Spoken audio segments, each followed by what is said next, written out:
Hello everyone. In this video, we'll be dealing with the second part of chapter 2 of class 12th history, which is kings, farmers, and towns.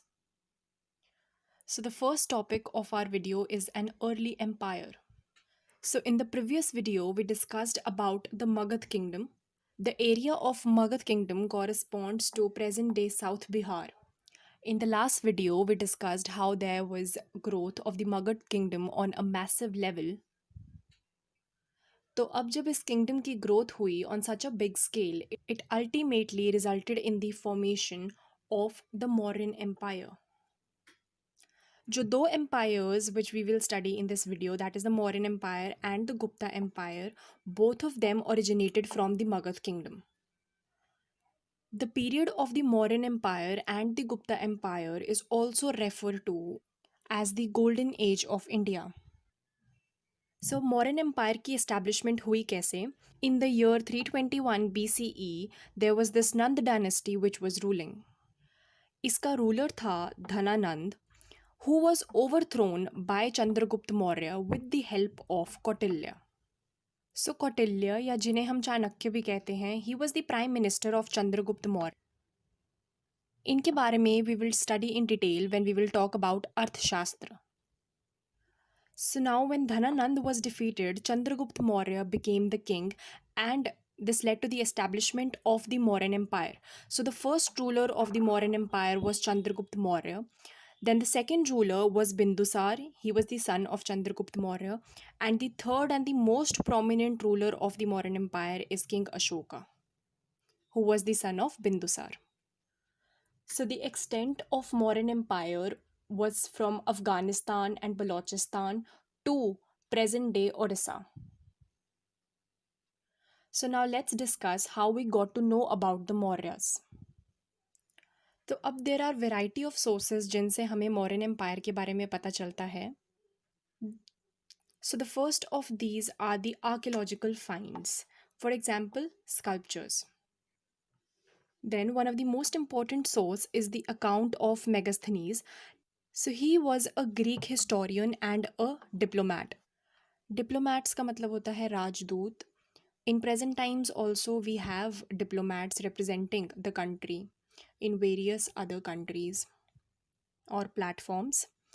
So Megasthenes was this diplomat who was sent by the Greek ruler Seleucus I to the court of Chandragupta Maurya. So Megasthenes stayed in Patliputra, which was the capital of the Mauryan Empire, and उनके stay के दौरान he wrote down a book which is titled as Indica. Indica का Latin मतलब है of India. So he wrote about Mauryan India. Although इस account में कुछ flaws भी हैं, but still Indica is considered as one of the most detailed account of India. Then जो third source है हमारे पास, that is literary works.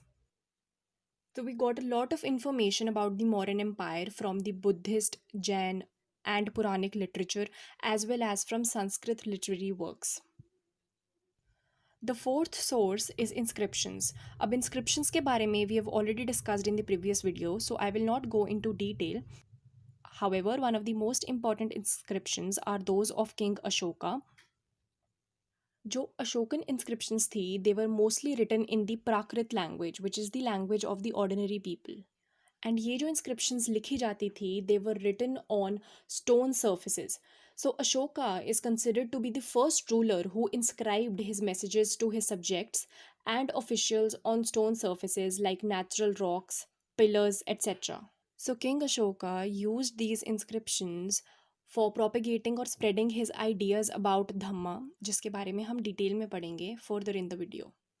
Lastly, we have one of the most important source, which is the अर्थशास्त्र.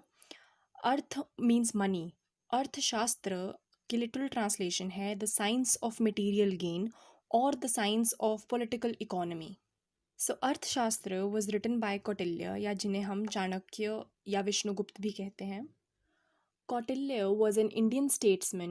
He was a philosopher, the chief advisor and the prime minister of Chandragupta Maurya, who was the first ruler of the Mauryan Empire. So Arthashastra was not limited to economics, but it was a handbook on running an empire. So it basically summarizes the political thoughts of Kautilya अर्थशास्त्र was lost for many centuries. However, इसकी एक copy मिली in the year 1904 CE, which was written on palm leaves, and in that it was mentioned that it is an edition of 250 CE, many centuries after Kautilya. So, Arthashastra talks about a number of things.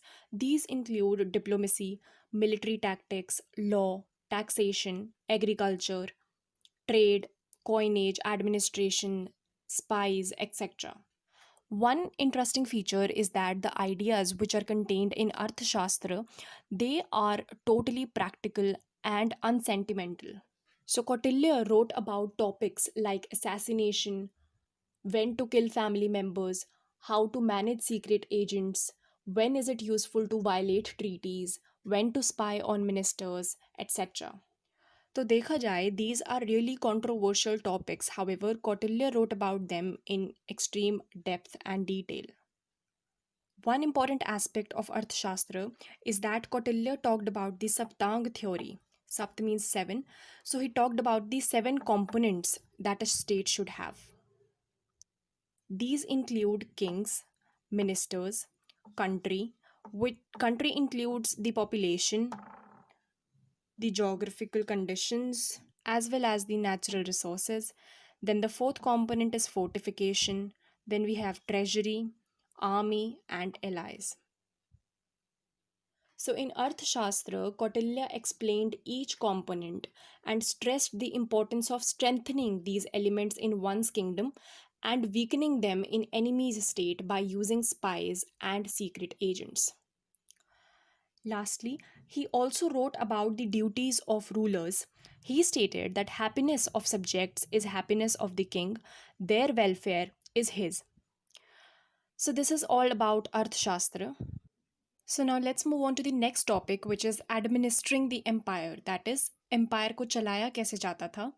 ये जो हम इसमें points discuss करेंगे, आप इन्हें features of Mauryan empire में भी लिख सकते हो. So there were 5 major political centers. These were Patliputra, Ujjaini, Takshila, Tosali, and Swarnagiri. In centers का mention है in Ashokan inscriptions. So now Patliputra, as we all know, was the capital of the Mauryan Empire, but ये जो बाकी 4 political centers थे, they also exercised considerable administrative influence.